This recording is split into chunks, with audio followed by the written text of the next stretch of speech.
Hi, I'm Bob Kendrick, and this is Storied, 22 stories in 22 weeks about the history of the Negro Leagues. Allow me to introduce you to Rube Foster, the genius. It would be Rube Foster who would establish the Negro Leagues here in Kansas City in 1920 in a meeting that took place at the Purcell YMCA. Rube Foster, without question, is the greatest baseball mind this sport has ever seen, and virtually no one knows who the heck he is, even though he is rightfully enshrined in the National Baseball Hall of Fame. Rube Foster had been a great player in the early era of black baseball.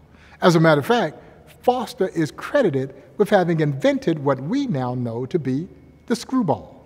Back then, it was called a fadeaway, and Rube perfected this pitch. So much so that the great Major League manager, John McGraw, would sneak Rube Foster into his camp so that Rube Foster could teach Christy Matthewson how to throw the screwball. Well, Christy Matthewson threw the pitch all the way into the National Baseball Hall of Fame that he learned from the legendary Rube Foster. Foster never got credit for it, but Foster was best known for being this tremendous leader. He would organize the Negro Leagues here in Kansas City in 1920. He would become the president of the Negro Leagues, or as we like to call him, the father of black baseball.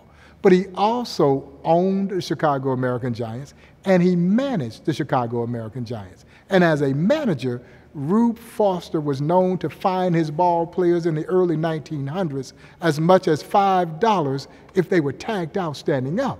They were supposed to slide. Rube would draw a circle down the first base line.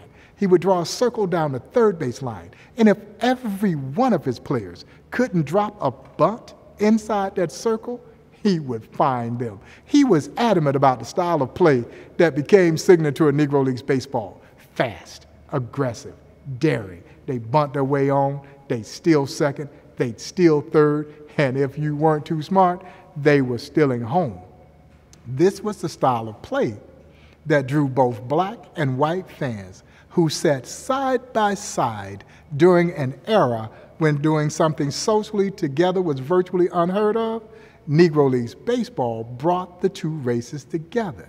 You see, that's the irony of this great story. Here's a league born out of segregation that becomes the driving force for social change in this country. This has been Bob Kendrick for Storied, 22 amazing stories of the Negro Leagues in 22 amazing weeks. Stay tuned for the next episode next week.